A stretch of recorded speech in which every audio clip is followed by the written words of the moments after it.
30 अप्रैल 2025 अक्षय तृतीया के दिन इस जड़ को आप अगर अपने शरीर पर धारण कर लेते हैं, जो रोगी व्यक्ति है, दुख दरिद्रता से परेशान है, तो निश्चित रूप से जैसा कि यह दिन जाना जाता है मंत्र जाप किसी नई रत्न को धारण कर कर खरीदने, घर पर रखने, सोना चांदी वाहन खरीदने के लिए अबूझ मुहूर्त के रूप में जाना जाता है। जो भक्तजन विशेष रत्न धारण नहीं कर सकते, अपने नवग्रहों की कुंडली में स्थिति मजबूत बनाने के लिए वह रत्नों के स्थान पर उपरत्न धारण करते हैं।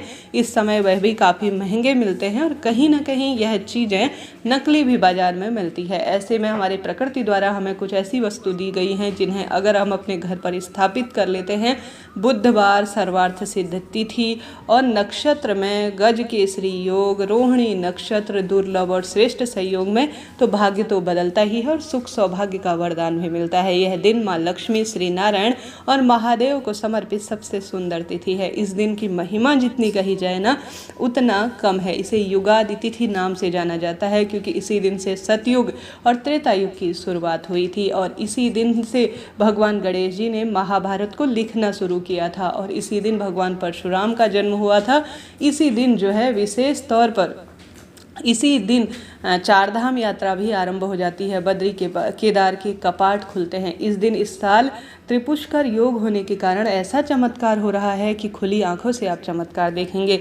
देर न करते हुए सबसे पहली जड़ आपको बताते हुए चलूं। इस वीडियो में आपको ऐसी उपयोगी जानकारी मिलेगी जो आपने कभी नहीं सुनी होगी। ध्यान से सुनिएगा, अंत तक बने रहिएगा। बुधवार का दिन होने के कारण यह गणेश जी महाराज को भी समर्पित दिन हो गया है। सबसे पहले जड़ की बात करूँ तो वह जड़ है बेल पत्र वृक्ष की जड़।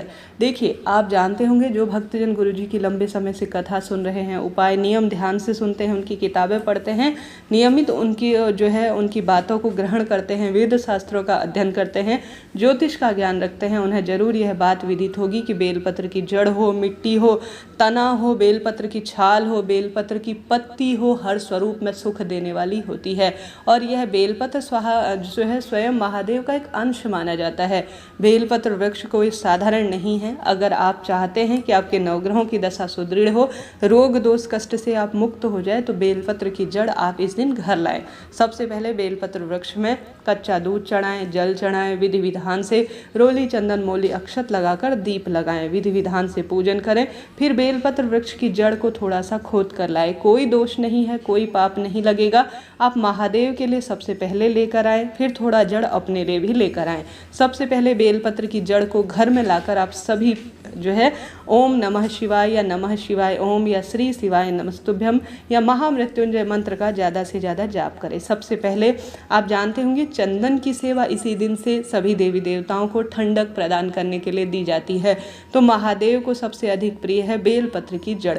कुंडली में सूर्य की स्थिति कमजोर है, आप दुख पा रहे हैं, हर स्वरूप में परेशानी है, तो एक छोटा सा प्रयोग करें। पुत्र पौत्र में वृद्धि करने के लिए, मनचाहे विवाह या हर स्वरूप के लिए यह कारगर उपाय है। ऐसा वेद शास्त्रों और आयुर्वेद में भी वर्णन मिलता है। आप सभी को बेलपत्र की जड़ को किसी भी पत्थर पर घिस लेना है। यह कोई कही सुनी बातें नहीं है, इनका शास्त्र प्रमाण मिलता है। बेलपत्र की जड़ को किसी भी पत्थर पर आप थोड़ा सा घिस लीजिए।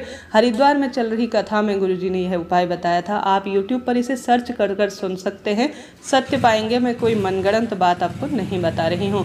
बेलपत्र की जड़ को अपने किसी भी पत्थर पर आप घिसकर शिवलिंग का अच्छी तरह से पूरे दिन भर में कभी भी श्रृंगार कीजिए। शिवलिंग पर आप सभी आवश्यक रूप से महादेव के नेत्र उभारें। आप सभी महादेव के त्रिपुंड बना सकते हैं, त्रिशूल बना सकते हैं। कुल मिलाकर बेलपत्र की जड़ को सुंदर स्वरूप में चंदन बनाकर आप शिवलिंग का श्रृंगार करें। फिर आपके हाथ में स्पर्श करने के बाद, जैसे आप आकृति बनाएंगे तो आपके हाथ में तो रह ही जाएगा, तो उसी जड़ का जो आपने चंदन बनाया है उसे थोड़ा सा आप ग्रहण कर कर एक डब्बे में रख सकते हैं। थोड़ा थोड़ा उसकी छोटी छोटी गोली बना लीजिए।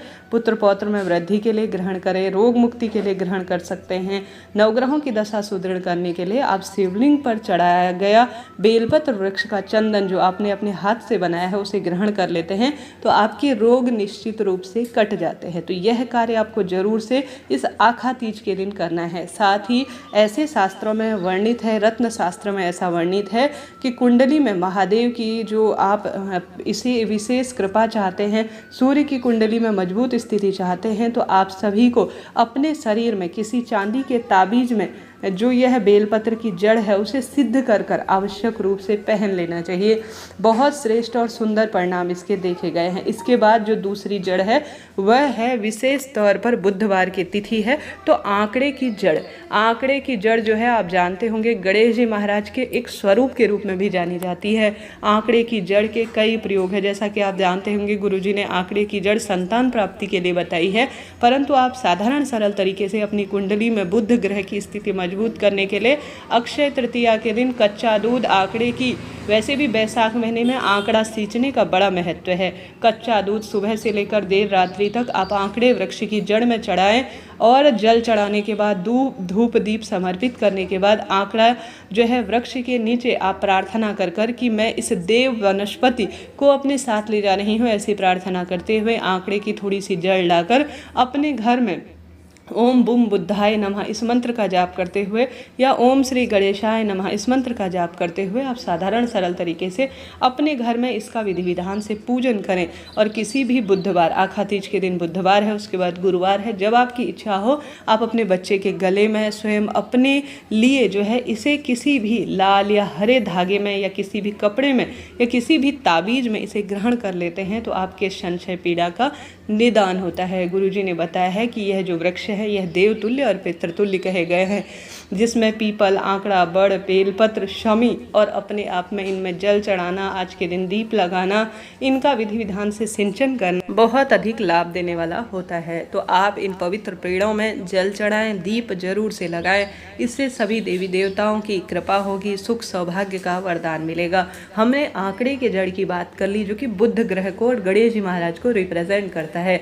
इसके बाद एक ऐसी जड़ की बात कर लेते हैं, एक ऐसे पौधे की बात कर लेते हैं, एक ऐसे पौधे के बीज की बात कर लेते हैं जिसका आप अगर थोड़े दिनों सेवन करते हैं, दातुन करते हैं तो आप में वाक्पटुता आ जाती है, बोलने की क्षमता आ जाती है। और ऐसी मान्यता है, स्वयं गुरुजी के मुख से भी आपने सुना होगा, चिड़चिटा अपामार्ग जिसे कहा जाता है उसकी जड़, यह माँ लक्ष्मी की प्रतीक मानी जाती है, यह भोले शंकर की प्रतीक मानी जाती है। आपने यह बात सुनी भी होगी। आप चिड़चिटा अर्थात अपामार्ग की जड़ का दातुन कुछ समय के लिए करते हैं तो आपके जिह्वा पर माँ सरस्वती का वास होता है, ऐसा वेद शास्त्रों में वर्णित है। तो अपामार्ग की जड़ आप जाकर उसकी जड़ में आप कच्चा दूध जल चढ़ाकर अपामार्ग के कुछ पत्ते, अपामार्ग के कुछ बीज अपने साथ घर लाएं, जड़ को भी ला सकते हैं और इसे भी आप गले में धारण कर सकते हैं। इनमें से कोई ना कोई एक कार्य आप कीजिएगा, बच्चों के लिए, अपने स्वयं के लिए आप कर सकते हैं। अपामार्ग के जो गुरुजी कहते हैं बीज अगर सुखाकर जलाकर अगर इसकी भस्म बनाकर अपने मस्तक पर आप तिलक रूप में धारण कर लेते हैं तो आपके शारीरिक, मानसिक, आर्थिक कष्ट स्वतः ही मिट जाते हैं। इसके बाद एक और ऐसी जड़ की बात कर लेते हैं जिसका चमत्कार आप स्वयं खुली आंखों से देखेंगे, वह है पीपल वृक्ष की जड़। पीपलेश्वर महादेव की जय कहते हुए बुधवारी आखा तीज में आप चले जाए पीपल वृक्ष की जड़ में। गुरुजी ने यह स्वतः कहा है, आप स्वयं सुना भी होगा, मैं कोई मनगढ़ंत बात नहीं कह रही हूँ, इनका शास्त्र प्रमाण मिलता है। कुछ चीज़ें मैं आपको इसमें जो शास्त्र विधान है वह बता रही हूँ। आपने सुना होगा गुरुजी ने कहा है कि आप पीपलेश्वर महादेव की जड़ में अर्थात पीपलेश्वर महादेव का नाम लेकर पीपल वृक्ष की जड़ में कच्चा दूध जल समर्पित कर कर माँ लक्ष्मी का आवाहन कर कर दीप लगाते हैं तो आपके शारीरिक, मानसिक, आर्थिक कष्ट स्वतः ही मिट जाते हैं। तो आखा तीज के दिन पीपल वृक्ष की पूजा जरूर करें। इसमें श्री नारायण का वास है, माँ लक्ष्मी का वास माना जाता है, पितृदेवता का वास है और बुधवार की श्रेष्ठ आखा तीज होने के कारण घर में अन्न धन्य के भंडार भरे। इसके लिए आपको पीपल पूजा जरूर करनी चाहिए। पीपल वृक्ष की जड़ और पीपल वृक्ष की छाल का उपाय भी बहुत प्रचलित है।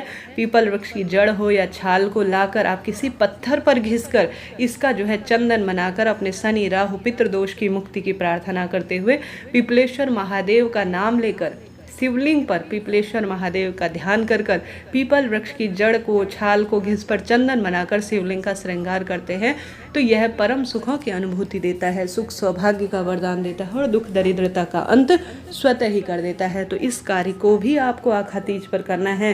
देखिए, अन्य दिनों आप उपाय वगैरह करते होंगे परंतु आखा तीज पर तो उपाय सिद्ध हो जाता है। अक्षय तृतीया अर्थात जिसका फल कभी क्षय नहीं होता, इतनी सुंदर महिमा इस दिन के बारे में कही गई है। अगले जड़ की बात कर लेते हैं। गुरुवार जो है जिससे गुरु ग्रह से संबंध जाना जाता है, गुरु ग्रह से संबंध जो जाना जाता है वह है केले वृक्ष की जड़ का। केले वृक्ष की जड़ गुरुवार के दिन श्री नारायण के निमित्त या साधारण सरल तरीके से जैसे पूर्णिमा इत्यादि तिथि होती है, इनमें भी बहुत पूजित माना जाता है। आपको आखा तीज के दिन आवश्यक रूप से पीपल वृक्ष की जड़ में कच्चा दूध समर्पित करना है, जल समर्पित करना है, दीप लगाना है। उसके बाद केले वृक्ष की जड़ में जिस बच्चों के विवाह की दिक्कत है, जिनके पति पत्नी में कलह कलेश की दिक्कत है, पीला धागा या पीले कपड़े में या पीले रंग का जो तांबा रंग जो होता है, ताबीज होता है तांबे का, उसे लाकर अगर आप अपने घर पर इसे सिद्ध करते हैं और मंत्र जाप कर कर इसे अपने गले में भुजा में धारण करते हैं तो निश्चित रूप से गुरु ग्रह मजबूत होता है और सुख सौभाग्य में वृद्धि होती है। यह जड़ कोई साधारण नहीं है, इससे शनि राहु और सभी तरह की परेशानियां भी मिटती है। हमारे वेद शास्त्रों में, हमारे आयुर्वेद में, हमारे वनस्पति शास्त्र में इन जड़ों का महत्व मिलता है और समय समय पर गुरुजी ने हमें बतला भी रखा है। तो इन जड़ों में से कोई ना कोई एक जड़ आप घर लाकर स्थापित करें, किसी भी शुभ तिथि में इनका पूजन कर कर विधि विधान से भगवान को समर्पित कर कर स्वयं प्रयोग में लेते हैं तो लाभ तो होता ही है। तुलसी की जड़ सिद्ध मानी जाती है। तुलसी की जड़ में कच्चा दूध जल चढ़ाकर विधि विधान से पूजन कर कर दीप लगाए, माँ लक्ष्मी की कृपा होगी, सुख सौभाग्य का वरदान मिलेगा। तो आप तुलसी की पूजा, तुलसी की जड़ का विशेष पूजन विधान जरूर कीजिएगा। शमी वृक्ष एक ऐसा वृक्ष जिसका पूजन करने से शनि देवता प्रसन्न होते हैं, राहु की सभी परेशानी दूर होती है। अगर आप भी हारी बीमारी दुख दरिद्रता से परेशान हैं तो शमी वृक्ष का पूजन करें। इस दिन अक्षय तृतीया पर शमी वृक्ष का पूजन करने से दुर्भाग्य दूर होता है और सौभाग्य में वृद्धि होती है। अगर आप चाहते हैं शनि राहु संबंधी पितृदोष संबंधी परेशानियों से मुक्ति के लिए तो पीपल के साथ साथ आप शमी वृक्ष की जड़ को भी शरीर में धारण करते हैं तो लाभ तो आपको होता ही है। अगर आप इन जड़ों को धारण नहीं कर सकते, कोई उपाय नियम नहीं कर सकते हैं, तो कुछ वृक्षों की जड़ में आपको जल चढ़ाकर दीप लगाकर आवश्यक रूप से इनका अच्छी तरह से सिंचन करना चाहिए। इनका चंदन बनाकर अगर आप शिवलिंग का, श्री नारायण का श्रृंगार करते हैं तो लाभ तो आपको होना ही है। कोशिश करें आप तुलसी की लकड़ी को घिसकर हरी चंदन बनाकर श्री नारायण का अच्छा श्रृंगार करें। बेलपत्र की जड़ को घिसकर महादेव का श्रृंगार करें। यह जो दो वृक्षों की जड़ है ना, यह पावन है, पवित्र है और इनसे अत्यंत लाभ देखा गया है। हमारे वेद शास्त्रों में पीपल के साथ साथ जो नीम वृक्ष होता है वह माता रानी का भी एक सुख का प्रतीक माना जाता है। आप अपने घर पर अगर नीम का आसपास वृक्ष है तो उसका भी विधि विधान से पूजन करें। गूलर का वृक्ष शुक्र ग्रह से संबंध रखता है। गूलर वृक्ष की पूजा विधि विधान से की जाए तो लाभ मिलता है। अश्वगंधा की जड़ केतु संबंधी परेशानी को दूर करती है। चंदन की जड़ बुध ग्रह को प्रेजेंट करती है और अपने आप में सुख सौभाग्य के प्रतीक के रूप में जानी जाती है। तो आखा तीज के दिन इन वृक्षों की जड़ को घर पर लाकर रखें, दुर्भाग्य दूर होगा, सौभाग्य में वृद्धि होती है। आप जानते होंगे इस दिन कई तरह के रत्न धारण करने का शास्त्रों में प्रावधान है। रत्न धारण नहीं कर सकते तो उपरत्न धारण किए जा सकते हैं। उपरत्न धारण नहीं कर सकते तो आप इन जड़ों का प्रयोग जरूर करें। नवग्रहों की दशा सुधरेगी और अक्षय तृतीया आपके जीवन में साल भर लाभदायक होगी। इस तरह से आखा तीज के दिन आपको पूजन विधान नियम निश्चित रूप से लेना है। भाग्य प्रबल होगा और सुख सौभाग्य में अद्भुत वृद्धि आपको देखने को मिलेगी। आखा तीज से संबंधित अन्य चैनल पर वीडियोस आ चुकी हैं, आप जरूर देखिएगा। आप कुछ भी नहीं कर सकते, इस दिन झाड़ू खरीद कर लाएं, आप घड़ा खरीद कर लाएं, नमक खरीद कर ला सकते हैं। आप जो है सफ़ेद रंग की वस्तु जैसे चांदी, आप जो है कमल गट्टे की माला, आप तुलसी की माला खरीद कर ला सकते हैं। भगवान से संबंधित कोई मूर्ति प्रतिमा खरीद कर ला सकते हैं। सोना चांदी महंगा लग रहा है, सोना चांदी महंगा है इन दिनों, वाकई में महंगा है। आप चने की दाल, गुड़ खरीद कर ला सकते हैं, शक्कर खरीद कर, हल्दी खरीद कर लाते हैं तो सुख सौभाग्य में अपने आप ही वृद्धि हो जाती है। आशा है, उम्मीद है यह जानकारी आपके लिए लाभप्रद रही होगी। कोई प्रश्न हो कमेंट्स में आप पूछ सकते हैं। आपका अपना चैनल है हर हर महादेव।